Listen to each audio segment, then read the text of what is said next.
बिस्मिल्लाहिर्रहमानिर्रहीम। अस्सलाम वालेकुम बच्चों। अच्छा बच्चों, आज का आर्टिकल बहुत ही मजे का और बहुत दिलचस्प है। देखिए, आज के आर्टिकल का नाम है मल्टीप्लिकेटिव इनवर्स ऑफ मैट्रिक्स। दरअसल मल्टीप्लिकेटिव इनवर्स ऑफ मैट्रिक्स के अंदर मुख्तलिफ टर्म्स यूज होंगी। पहले हम उन टर्म्स को डिस्कस करेंगे, उनके बारे में जानेंगे, फिर हम उन टर्म्स को जोड़ते हुए फिर देखेंगे कि मल्टीप्लिकेटिव इनवर्स आगे में है क्या चीज। ठीक है, तो बच्चों मल्टीप्लिकेटिव इनवर्स ऑफ मैट्रिक्स आज का हमारा आर्टिकल है और उसके बीच में कुछ सब आर्टिकल्स भी आएंगे जिसमें डिटरमिनेंट ऑफ मैट्रिक्स आ जाएगा, ये वाला आर्टिकल। फिर बच्चों आपके पास आ जाएगा singleton matrix, non singular matrix, non singular matrix. ठीक है, ये आर्टिकल आ जाएंगे। Adjoint of matrix, adjoint of matrix का आर्टिकल आपका बीच में आएगा। बच्चों बड़ा ही मजे का आज का दिलचस्प का आर्टिकल होगा। तो बच्चों आपने क्या करना है कि आज के लेक्चर के दौरान अपनी डिस्ट्रैक्शन को खत्म कीजिएगा और सिर्फ इधर तवज्जो दीजिएगा। बहुत ही मजे का बच्चों आर्टिकल है, शुरू करते हैं। देखो डिटरमिनेंट ऑफ मैट्रिक्स के डिटरमिनेंट ऑफ मैट्रिक्स असल में बच्चों होता क्या है, वो कहते हैं कि जनाब लेट फर्ज किया ए कोई सा भी एक मैट्रिक्स है, ए बी सी डी उन्होंने ले लिया। ठीक है, अब बी है 2x2 स्क्वायर मैट्रिक्स। अब बच्चों देखो इस मैट्रिक्स का जो आपके पास ऑर्डर है वो ऑर्डर क्या है, ऑर्डर आपके पास है 2x2 का। देखो इसमें रोज कितनी है 2, ठीक है, 1 2 और कॉलम्स कितने हैं 1 2 2 कॉलम्स। तो बच्चों ये आपके पास 2x2 का स्क्वायर मैट्रिक्स है। ऐसी बात है बच्चों, आपसे कहते हैं कि जो डिटरमिनेंट ऑफ मैट्रिक्स होते हैं उसके लिए दो नोटेशंस यूज होते हैं। नोटेशंस पता है अलामत। ठीक है, जिस तरह देखो प्लस के लिए अलामत यूज होती है, मतलब कि जमा करने के लिए आप प्लस की अलामत यूज करते हो। ठीक है, तफरीक करने के लिए सबट्रैक्ट करने के लिए आप माइनस की अलामत यूज करते हो। इसी तरह बच्चों आपको बताऊं कि डिटरमिनेंट के लिए भी कुछ स्पेसिफाइड अलामत होती हैं। ठीक है, नोटेशन जिन्हें कहते हैं। तो बच्चों देखो जरा, the determinant of a A matrix is denoted by, बच्चों जो डिटरमिनेंट ऑफ अ मैट्रिक्स होता है उसकी दो नोटेशन है। एक नोटेशन ये है, ठीक है, DET A। अब बच्चों देखो DET स्मॉल लेटर्स में लिखा जाता है और A असल में कोई मैट्रिक्स होता है। ठीक है, एक नोटेशन ये है। दूसरी नोटेशन आपके पास होती है कि आप उस मैट्रिक्स के सिंबल को दो स्ट्रेट लाइन के दरमियान में लिख देते हो। ठीक है, मजीद जब हम एक्सप्लेनेशन करेंगे तो आपको ये मजीद क्लियर होगा। ठीक है ना, कीजिए बस ये ध्यान रखिएगा जरा। देखिएगा जरा, लेट फर्ज किया ए कोई सा भी एक मैट्रिक्स है ए बी सी डी। अच्छा में ए बी सी डी इसके एलिमेंट्स है। ठीक है, वो कहते हैं बी या 2x2 स्क्वायर मैट्रिक्स कि कोई सा भी 2x2 का एक स्क्वायर मैट्रिक्स है। जो इसकी नोटेशन है बच्चों डिटरमिनेंट की वो उन्होंने बताई है आपको DETA। ठीक है, ये DET असल में एब्रिविएशन है डिटरमिनेंट की। ठीक है, और नीचे देखिए ये मोड में ए लिखा हुआ है, मतलब कि जिस मैट्रिक्स का आप डिटरमिनेंट मालूम कर रहे हैं उस मैट्रिक्स के नाम को या उसके जो कैपिटल लेटर है उसको दो लाइन से दरमियान में लिख देते हैं, तो उसको आप कहते हो डिटरमिनेंट। ठीक है, बच्चे देखो डिटरमिनेंट का तरीका क्या क्या होता है, प्रोसेस क्या होता है, देखिएगा। अब देखो सपोज करो कोई सा भी मैट्रिक्स है आपके पास ए, ये क्या होता है ना, A is equal to A B C D। ठीक है, ये है ना। अब बच्चों देखो मैंने आपको एक चीज बताई थी कि जो मैट्रिक्स होता है उसके जो नाम को आप कैपिटल लेटर से शो करते हो, तो देखो कैपिटल लेटर से शो किया, लेकिन जो उसके एलिमेंट्स होते हैं, जो उसके अरकान होते हैं बच्चों, जो मेंबर्स होते हैं, वो आप स्मॉल लेटर से शो कर सकते हो। ऐसे ही है। तो बच्चे देखो फिर हमने कोई सा भी जनरल जब मैट्रिक्स लिए है तो हमने जो अल्फाबेट अंदर डाले हैं मैट्रिक्स के अंदर वो स्मॉल लेटर्स हैं, जैसे small a, small b, small c, small d। ठीक हो गया बात। अब बच्चे देखो इसमें कुछ चीजें जान लें कि जो डिटरमिनेंट होता है, डिटरमिनेंट की अलामत क्या होती है, एक होती है ये। ठीक है, मतलब कि देखो आप ए मैट्रिक्स का डिटरमिनेंट मालूम करो ना, तो आपने क्या किया, उस ए मैट्रिक्स के सिंबल को लिखा, फिर साइड पर ऐसे लाइन लगा दी। ठीक है, एक ये है। दूसरी नोटेशन बच्चों ये है आपके पास कि आपने क्या किया, DET लिखा। ठीक है, जिस मैट्रिक्स का आप डिटरमिनेंट ले रहे हैं उसे यहां पर ऐसे लिख दो। ठीक है, इसका सेम मीनिंग बच्चों यही होगा। अब देखिएगा जरा, ये देखिएगा जरा, अब शुरू करते हैं। यहां पर गौर कीजिएगा जरा, मैं कोई सा भी मैट्रिक्स ले रहा हूं A B C D। ठीक है, ये मैंने ए मैट्रिक्स लिया, इसका मैंने डिटरमिनेंट मालूम करना है। मैं क्या करता हूं, मैं लिखता हूं A determinant is equal to. अब बच्चे देखो मैंने ए को स्ट्रेट लाइन में लिख दिया, इसका मतलब मैंने डिटरमिनेंट अप्लाई करना है। तो यहां पर देखिए ब्रैकेट कौन सी थी, स्क्वायर ब्रैकेट थी। जब मैं डिटरमिनेंट अप्लाई करूंगा तो बच्चों ये स्क्वायर ब्रैकेट खत्म हो जाएगी और यहाँ पर स्ट्रेट लाइंस आ जाएगी, ठीक है। मसलन ए बी सी डी इस तरह करके होगा। पहला स्टेप ये, ठीक है। दूसरा स्टेप देखिएगा बच्चे, फिर आपने असल में क्या करना होता है, क्रॉस मल्टीप्लिकेशन। क्रॉस मल्टीप्लिकेशन मतलब कि देखिएगा इस वाले एलिमेंट को मल्टीप्लाई करना है इससे, यानी कि सी को मल्टीप्लाई कर देना बी से, सी को बी से और डी को ए से। ये मुझे क्लियर होगा, देखिएगा सी को आपने करना है बी से, डी को आपने करना है ए से। मैं लिखता हूं ए मल्टीप्लाई बाय डी। ये देखिएगा ए जो है डी से मल्टीप्लाई करना ना, तो मैंने इसे लिख दिया ए इंटू डी। फिर देखिएगा बीच में जो साइन बच्चों आएगा वो होगा माइनस का साइन। माइनस का साइन असल में फॉर्मूले का साइन है, ठीक है, ठीक है। ये फॉर्मूले के साथ माइनस है। अब देखिएगा जरा, फिर आपके पास क्या आएगा, b इंटू सी या सी इंटू बी। तो यहाँ पे लिख दीजिएगा b इंटू सी, ठीक है, ओके हो गया। अब देखो जब आप इसे मल्टीप्लाई करोगे आपका बन जाएगा A D minus B C, ठीक है।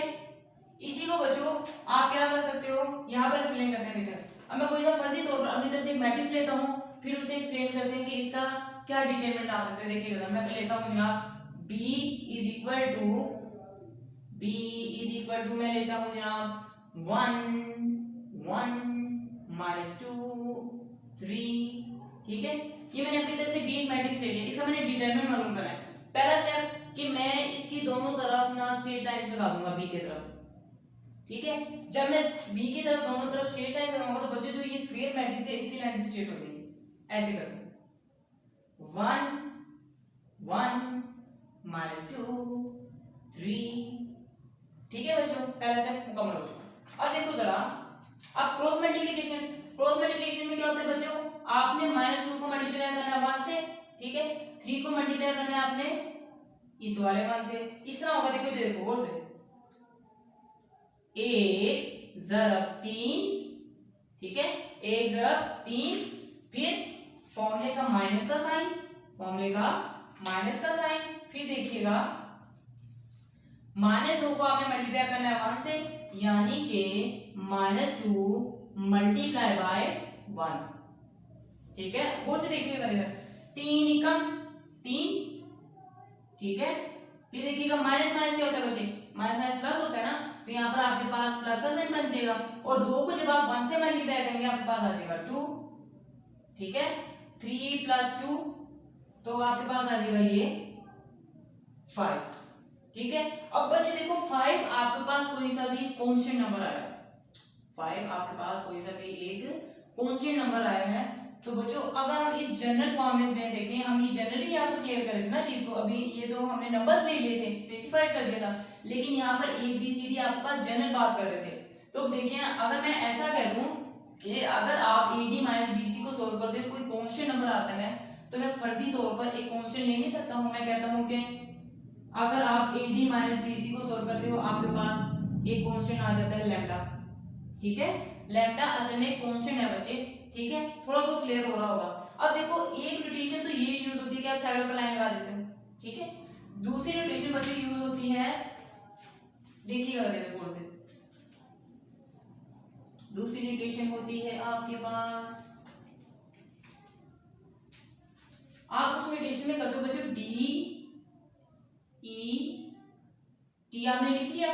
लिखने के बाद आप क्या करते हो, उस मैट्रिक्स के कैपिटल लेटर को लिख देते हो, फिर आप क्या करते हो बराबर का निशान, फिर डी ई टी, ठीक है।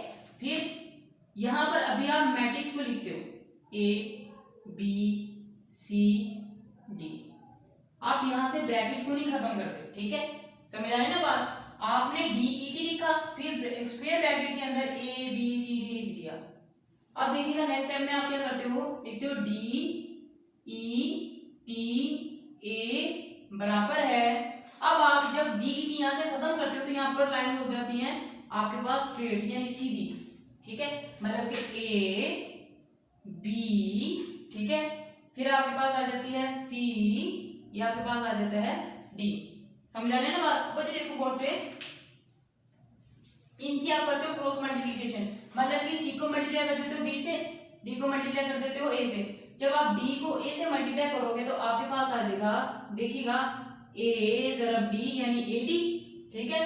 फिर बी इंटू सी या सी इंटू बी करते हो माइनस जो से यहाँ पर आपके पास आएगा बच्चों फॉर्मूले का आएगा, तो यहाँ पर आपके पास आ जाएगा माइनस बी सी, ठीक है। अब देखो A D minus B C same वही तरीका था, बस फर्क क्या है नोटेशन का, थोड़ा बहुत क्लियर होगा। अब बच्चे देखो ऊपर वाला आर्टिकल एक बार पढ़ते हैं।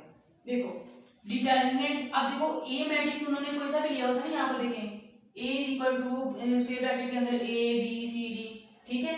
तो देखिएगा जब आपने इस ए मैट्रिक्स का डिटरमिनेंट लिया तो पहले आपने उस मैट्रिक्स के अल्फाबेट को स्ट्रेट लाइन में लिखा, उनका एक तरीका ये है। फिर उन्होंने दूसरा तरीका निकाला, उन्होंने कहा कि अगर आप ऐसा नहीं करना चाहते तो इसी के बराबर एक दूसरा भी होता है, आप इस मैट्रिक्स को यहाँ पर लिखो फिर साथ डी ई डी लिख दो, यानी D E D expression determinant की, ठीक है। अब वो डी ई डी जब लिखे तो वो कहते हो फिर इससे अगला एक स्टेप भी होता है, इससे अगला स्टेप क्या होता है कि आप इससे अगले स्टेप में लाइंस को स्ट्रेट कर देते हो, ठीक है। आप स्क्वायर मैट्रिक्स को खत्म करके स्ट्रेट लाइन कर देते हो, फिर क्या करते हो ए को मल्टीप्लाई कर देते हो डी से और बी को मल्टीप्लाई कर देते हो सी से। सिंपल वर्डिंग में बच्चों कहूं तो क्रॉस मल्टीप्लिकेशन, ठीक है। सिंपल वर्डिंग में कहूं तो असल में होती है क्रॉस मल्टीप्लिकेशन एडी और बीसी के दरमियान में। और यहाँ पर एक चीज बच्चों याद रखिएगा, ए बी सी और डी असल में रियल नंबर है। रियल नंबर कौन से नंबर जो आप रियल लाइन में यूज करते हो, जैसे 1 2 3 तमाम आपकी जो गिनती है वो रियल नंबर है, यहाँ तक कि 0.5 मतलब कि शादी वाले हिस्से भी, ठीक है, और होल नंबर भी यानी गिनती के नंबर, तो वो नंबर यहाँ पर ए बी सी डी के हैं। मसलन कि यहाँ पर देखिएगा आपने A D minus B C कर लिया, अब इसको जब सॉल्व करते तो आपके पास कोई कांस्टेंट आएगा, यहाँ पर बच्चों कांस्टेंट दिया गया है लैम्डा, ठीक है। तो यहाँ देखिएगा लैम्डा है कांस्टेंट। अब कांस्टेंट क्या क्या हो सकता है 2 3 4 5 ये हो सकता है। आप देखो यहाँ पर आपके पास क्या आया था 5 आया था ना, असल में यहाँ पर जनरली बात की गई है लैम्डा की, ठीक है। लैम्डा असल में इस नंबर इन नंबर्स को डिनोट करता है, जैसे यहाँ पर 5 है ना, ठीक है। थोड़ा बहुत क्लियर हो रहा होगा बच्चों, देखो जरा। फिर यहाँ पर ये एक और चीज एक्सप्लेन दी गई कि A B C D belong कर रहे हैं रियल नंबर्स को, कि ये कोई ना कोई रियल नंबर है, कोई कॉम्प्लेक्स नंबर नहीं। कॉम्प्लेक्स नंबर बच्चों आपके पास होते हैं आयोटा ओमेगा वगैरह, ठीक है। समझ आ रही बात थोड़ी थोड़ी। तो बच्चों ये था डिटरमिनेंट का कॉन्सेप्ट। एक और एग्जांपल देखते हैं, ये मजीद क्लियर हो जाएगा। देखिएगा जरा,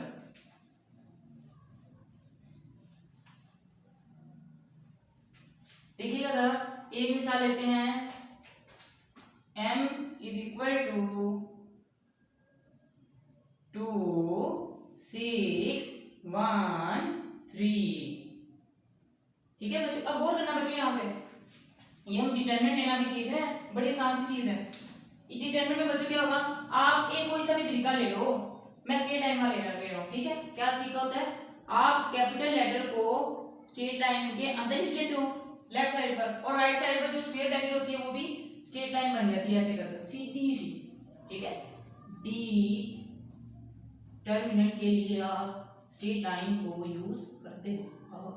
अब देखो जरा, फिर आप बच्चों क्या करते हो, क्रॉस मल्टीप्लिकेशन, इसको मल्टीप्लाई करोगे इससे 2 से, ठीक है, इसको मल्टीप्लाई आप करोगे इससे 6 से, यहां पर करते हैं बोर्ड से, देखिएगा जरा 3 ज़रब 2 यानी कि आपके पास आ जाएगा कुछ इस तरह कर, ठीक है, 3 ज़रब 2। फिर बच्चों बीच में आपके पास आ जाएगा फार्मूले का माइनस का साइन यानी कि नेगेटिव, ठीक है। फिर देखो 1 इंटू सी, 1 को 6 से ज़रब करो। आप जब 1 को 6 से ज़रब करोगे बच्चों कुछ इस तरह का काम हो जाएगा, 3 दूनी 6, तो यहाँ पर आपके पास आ जाएगा 6, देखिएगा 6। अब देखिएगा 6 एकम 6, यहाँ पर भी आपके पास आ जाएगा 6, बीच में माइनस का सिंबल है तो यहाँ पर आ जाएगा माइनस 6 माइनस 6 बच्चों ये आपके पास आ जाएगा 0। तो 0 भी देखो बच्चों एक रियल नंबर ही तो है ना, रियल लाइन में मौजूद होता है, आप रियल लाइन में यूज करते हो।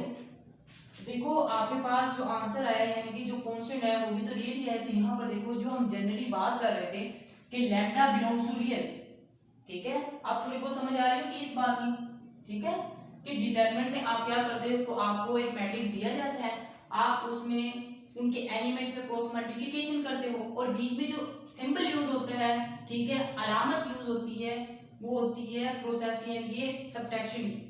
बच्चों आपने ये चीज बस याद रखनी है, डिटरमिनेंट में अलामत यूज होती है सब्ट्रैक्शन की और मल्टीप्लिकेशन में आप यूज करते हो प्लस। इस चीज में कंफ्यूज नहीं होना, ठीक है। आई होप ये डिटरमिनेंट आपको क्लियर हो चुका होगा, ठीक है।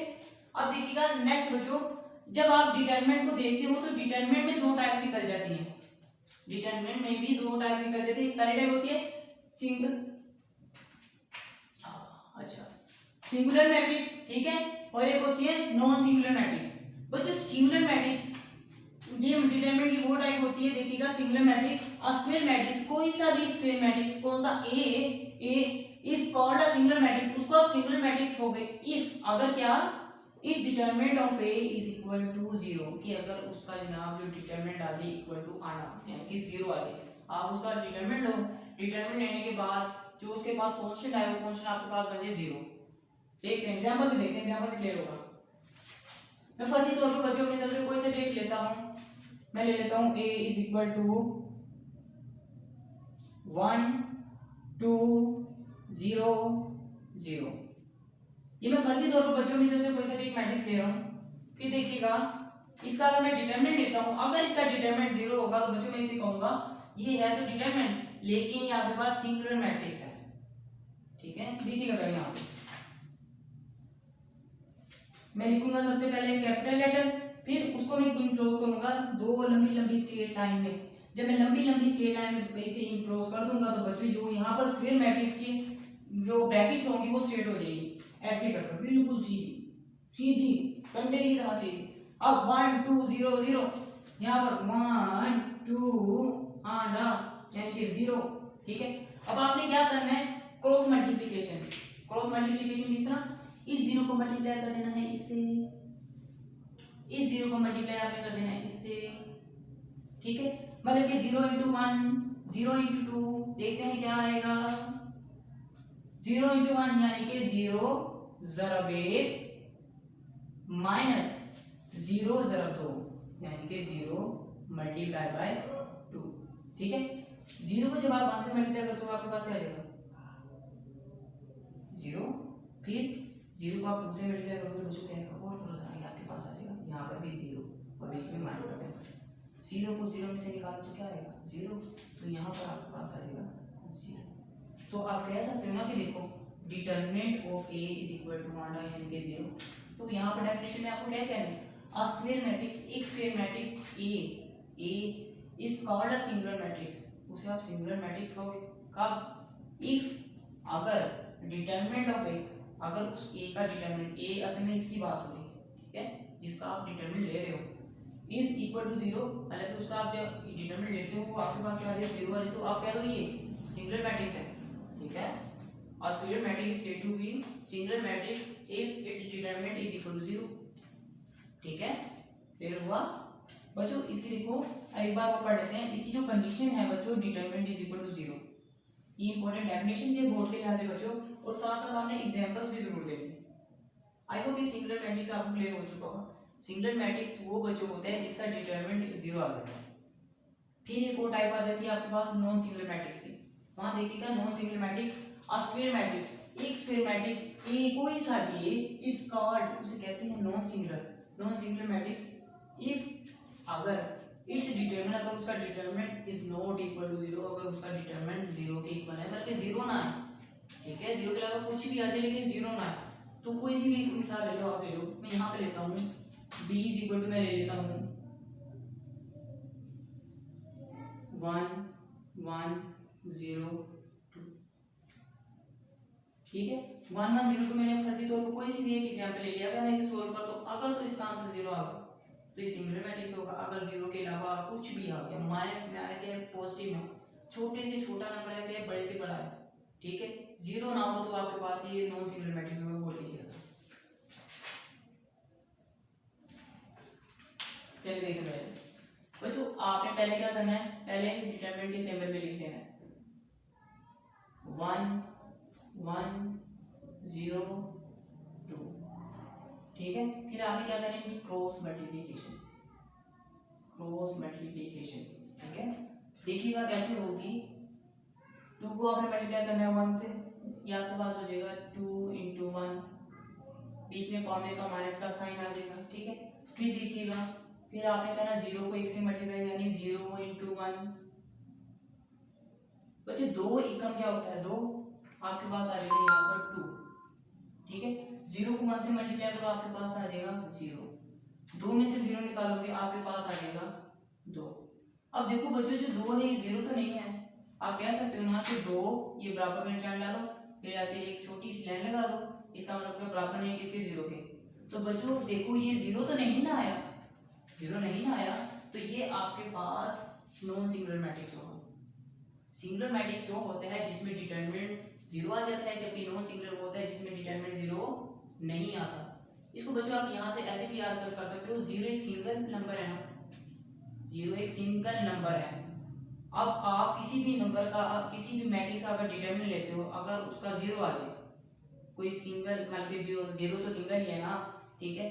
0 रियल लाइन पर सिंगल ही होता है ना, वो पॉजिटिव में होता है ना नेगेटिव में होता है, वो न्यूट्रल होता है, सिंगल है, सिंगल नंबर है। तो अगर ये सिंगल नंबर किसी का भी डिटरमिनेंट में कांस्टेंट आ जाए, तो आप कह दोगे जनाब ये आपके पास सिंगल मैट्रिक्स है। और इसे मैं कहना क्या चाह रहा हूँ बच्चे, देखो सिंगल मैट्रिक्स में डिटरमिनेंट 0 के इक्वल आ जाता है, 0 एक सिंगल नंबर है, रियल लाइन पर एक ही होता है, तो जब भी आपका डिटरमिनेंट 0 के इक्वल आ जाएगा, आपका तो सिंगल मैट्रिक्स है, ठीक है, सिंगुलर मैट्रिक्स है।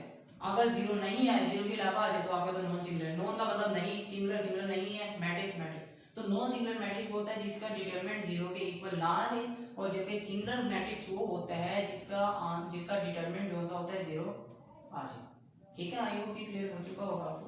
आगे देखिएगा बच्चों, एडजॉइंट ऑफ अ मैट्रिक्स, कि किसी भी मैट्रिक्स का आप एडजॉइंट लेते हो, एडजॉइंट होता है, पहले यहाँ पे देखिएगा डेफिनेशन देखते हैं। A adjoint of a square matrix, square matrix के किसी भी स्क्वायर मैट्रिक्स है या मुरब्बी कारक का जब आप एडजॉइंट लेते हो तो क्या होता है, इज ऑब्टेन्ड, ये हासिल होता है बाय इंटरचेंजिंग, तब्दील करने से, क्या, डायगोनल एंट्रीज, उसकी डायगोनल की एंट्रीज को, ठीक है, and changing the science of other entries, और दूसरी एंट्रीज के साइंस चेंज करने से। देखिएगा एग्जांपल से क्लियर करते हैं, ये इधर मैं करूं, ठीक है, इधर ध्यान दीजिएगा।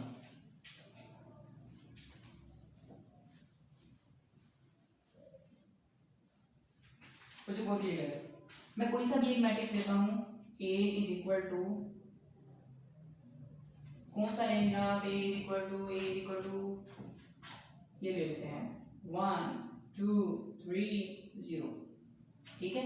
मैं लेता हूँ ये A मैट्रिक्स 1 2 3 0, इसका मैं एडजॉइंट लेता हूँ। एडजॉइंट का बच्चों सिंपल ये होता है कि आप जिस भी मैट्रिक्स का एडजॉइंट मालूम कर रहे होगे, उसके साथ आपने क्या करना है, लिख देना है A D J। असल में ये एडजॉइंट की एप्लीकेशन है, ADJ लिख दिया, फिर आपने ADJ के साथ उस मैट्रिक्स का कैपिटल लेटर लिख देना कि आप एडजॉइंट ले रहे हो इस मैट्रिक्स का। फिर अगला स्टेप आपने क्या करना है, देखिएगा जरा, यहाँ पर आपके पास आ जाएगा, आप एडजॉइंट लेने लगे बच्चों, ये जो सी एंट्रीज होती हैं ये होती हैं आपके पास डायगोनल, ठीक है, ये होती है आपके पास डायगोनल एंट्रीज जिसे आप कहते हो, ठीक है। इनको आप चेंज कर देते हो, इनकी जनाब इनकी आप लोकेशन चेंज कर देते हो, मतलब कि यहाँ पर 0 है ना, 0 को इधर ले आओ शुरू में, 1 की जगह पर 0 आ जाएगा, ठीक है, और 0 की जगह पर क्या चला जाएगा 1, ऐसे कर, ठीक है। फिर देखो उन्होंने क्या कहा था, is obtained by interchanging, interchanging कहते हैं उत्पादन करना, एक जगह से दूसरी जगह जाना, लेन देन, इंटरचेंज करना द डायगोनल एंट्रीज को। अब देखो आपने तबादला कर लिया, फिर क्या कहा उन्होंने, एंड चेंजिंग द साइन, और साइंस तब्दील कर दो किनके, ऑफ अदर एंट्रीज। अब अदर एंट्रीज कौन सी रह गई, दूसरी, मतलब कि डायगोनल के अलावा कौन सी एंट्रीज रह गई, एक ये वाली रह गई और एक ये वाली रह गई। अब देखो ये +2 है, ये +3 है, उन्होंने कहा था इनके साइन चेंज कर दो, तो ठीक है हम साइन चेंज कर देते हैं, ये बन जाता है आपके पास -2, ये बन जाता है आपके पास -3। जब आपने ये काम किया तो आपके पास देखो इसका एडजॉइंट आ गया, ठीक है। आज थोड़ा सा कंसेप्ट तो बना होगा ना, अभी वो नजीब बनेगा, क्या ना कीजिएगा, देखिएगा जरा, एक और एग्जांपल देखते हैं हम, बड़ी मजे में देखिए। अच्छा अब हम एग्जांपल लेते हैं, चल मैं ले लेता हूँ B इज इक्वल टू 2, ठीक है, फिर मैं ले लेता हूँ -1, फिर मैं ले लेता हूँ 3, फिर ले लेता हूँ -4, ठीक है। अब बच्चों गौर करो जरा, पहले थोड़ी थोड़ी सी ना कुछ बातें करनी है बच्चों। ये आपके पास होती है डायगोनल, इसे डायगोनल कहते हैं, ठीक है, समझा गया बात। और इसमें आप क्या करते हो, लोकेशन चेंज करते हो, ठीक है, इन एंगल्स की आप लोकेशन चेंज करते हो। और इन दो के साथ आप क्या करते हो, इन दो के आप कर देते हो sign change, SIG and sign, ठीक है, इनकी लोकेशन चेंज, इनके साइन चेंज। अब बच्चों अक्सर ना बच्चों को कंफ्यूजन नहीं होती है, उन्हें नहीं पता चलता कि साइन किसकी चेंज करनी थी, लोकेशन किसकी चेंज करनी थी। तो आप एक छोटी सी ट्रिक सुन लो बच्चों। असल में देखो, जो ये आपके पास डायगोनल है ना, इसका एक नाम है प्राइमरी, यानी कि या प्रिंसिपल डायगोनल जिसे आप कहते हो, जिसे आप डायगोनल कह रहे हैं ना यहाँ पर, इसका एक नाम है प्रिंसिपल डायगोनल, प्रिंसिपल डायगोनल, ठीक है। और बच्चों ये जो दूसरा डायगोनल होता है इसे आप कहते हो सेकेंडरी डायगोनल, सेकेंडरी डायगोनल, ठीक है। अब ट्रिक सुनो बच्चों। बच्चों देखो, प्रिंसिपल डायगोनल में P पहले आता है, P से आप पोजीशन ध्यान में रख सकते हो। इन दोनों साइंस की आप क्या करते हो डायगोनल में, प्राइमरी डायगोनल में पोजीशन चेंज करते हो ना, -4 की पोजीशन पर 2 आ जाता है, 2 की पोजीशन पर -4 आ जाता है, ठीक है। तो अपने ज़हन में रख लो कि डायगोनल मतलब कि प्रिंसिपल डायगोनल, उसमें आप पोजीशन चेंज करोगे, और जो ये सेकेंडरी डायगोनल है ये सेकंड नंबर पर। अब देखो सेकंड S से शुरू होता है, S फॉर सेम, सेम में S फॉर सेम बनता है, S फॉर साइन भी बनता है, S फॉर साइन होता है ना। तो अपने ज़हन में बिठा लो, सेकेंडरी डायगोनल में साइन चेंज होंगे क्योंकि S से शुरू है, S फॉर साइन। और देखो प्रिंसिपल डायगोनल में यानी मेन डायगोनल में P फॉर पोजीशन, इनकी पोजीशन चेंज होगी। थोड़ा सा तो कॉन्सेप्ट करना है ना, देखो जरा। अब इसका हम सॉल्यूशन निकालते हैं। ये बच्चों से आपको जो मैं कॉन्सेप्ट बता रहा हूँ आप लिख लीजिएगा, ठीक है। और ये खास तौर पर ये डेफिनेशंस, ठीक है, इंपॉर्टेंट नहीं है बहुत ज्यादा, बोर्ड के अंदर आती भी रहती हैं, और बच्चों कॉन्सेप्ट के लिहाज से भी बहुत ज्यादा इंपॉर्टेंट है। अच्छा अब इधर आते हैं वापस। अब बच्चों जरा मैं इसको सॉल्यूशन निकालता हूँ, चलिए इसका एडजॉइंट निकालते हैं। एडजॉइंट ऑफ बी का एडजॉइंट देखिएगा क्या करते हो, वैसे प्रिंसिपल डायगोनल यानी इस डायगोनल की आप पोजीशन चेंज, ठीक है, -4 इधर आ जाएगा, इधर -4 आ गया, ये 2 जोन से है इधर चला जाएगा यहाँ पर, ठीक है। फिर देखिएगा -1 यहाँ पर है, इसका आप कर दो साइन चेंज यानी कि +1 हो जाएगा। फिर देखिएगा ये +3 है, ये आपके पास बन जाएगा -3, तो ये आपके पास एडजॉइंट भी आ गया, ठीक है बच्चों। आई होप ये आपको कॉन्सेप्ट क्लियर हो चुका होगा कि इसका डिटरमिनेंट का, और जो डिटरमिनेंट आगे जो मजीद टाइप आती हैं सिंगुलर मैट्रिक्स और नॉन सिंगुलर मैट्रिक्स की, ठीक है। फिर जनाब आपके पास एडजॉइंट ऑफ मैट्रिक्स के, एडजॉइंट ऑफ मैट्रिक्स क्या होता है और एडजॉइंट ऑफ मैट्रिक्स की नोटेशन क्या है, ADJ लेकर फिर उस मैट्रिक्स को आप लिख देते हो, ठीक है बच्चों। तो चीजें जल्दी से आप नोट कर लो।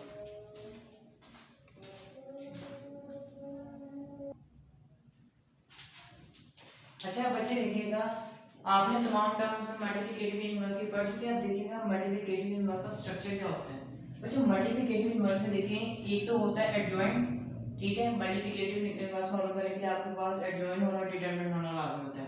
पहली तो कंडीशन यहीं पर होती है कि आप मल्टीप्लिकेटिव इनवर्स मालूम करने लगे हैं किसी भी मैट्रिक्स का, तो उसका एडजॉइंट मालूम करें और फिर डिटरमिनेंट। अगर आपने एडजॉइंट मालूम कर लिया है, डिटरमिनेंट मालूम कर लिया, फिर डिटरमिनेंट की आपके नेक्स्ट 2 टाइप्स आ जाती हैं, वो होती हैं एक सिंगल मैट्रिक्स, ठीक है, और दूसरी होती है नॉन सिंगल। अगर डिटरमिनेंट जो सा हुआ नॉन सिंगल हुआ, नॉन सिंगल मतलब कि वो आपके पास डिटरमिनेंट जो 0 ना हो, ठीक है। अगर आप किसी मैट्रिक्स का डिटरमिनेंट लेते हो और वो 0 ना है तो फिर उसका सॉल्यूशन पॉसिबल है, ठीक है। लेकिन अगर आप डिटरमिनेंट लेते हो और वो आपके पास डिटरमिनेंट 0 आ जाए तो फिर वो आपके पास सिंगल मैट्रिक्स की टाइप हो जाएगी।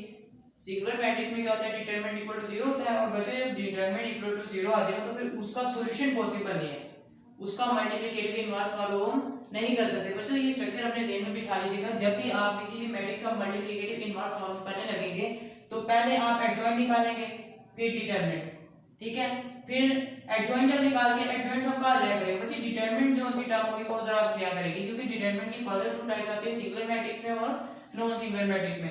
सिंगुलर मैट्रिक्स का सॉल्यूशन पॉसिबल नहीं है, मतलब कि जिसका डिटरमिनेंट 0 आ जाए, जबकि नॉन सिंगुलर मैट्रिक्स मतलब कि जिसका आपके पास डिटरमिनेंट 0 के अलावा आए उसका सॉल्यूशन पॉसिबल होता है। ये बच्चों बेसिक स्ट्रक्चर था मल्टीप्लिकेटिव इनवर्स का। आई होप आपको ये आज का लेक्चर क्लियर हो चुका हो, बहुत ही बच्चों इजी भी है और आसान भी, ठीक है। आज के जो लेक्चर में बच्चों बेसिक कॉन्सेप्ट आपके डिस्कस हुए हैं। इंशाल्लाह नेक्स्ट लेक्चर में हम कुछ प्रैक्टिस भी करेंगे, कुछ क्वेश्चंस भी करेंगे, और बच्चों जितना हो सके यहाँ पर जो डेफिनेशंस मैं लिख पाता हूँ, जो कॉन्सेप्ट लिख पाता हूँ वो आप नोट कर लीजिएगा, ठीक है। बच्चों बेसिक कॉन्सेप्ट होते हैं, अगर आप ये बेसिक कॉन्सेप्ट भी पक्के कर लेंगे तो आपके कहीं से भी नंबर नहीं कटेंगे, चाहे वो एमसीक्यूज हो, मल्टीपल चॉइसेस के अलावा आप डेफिनेशंस चाहे ले लें या कोई भी क्वेश्चंस ले लें।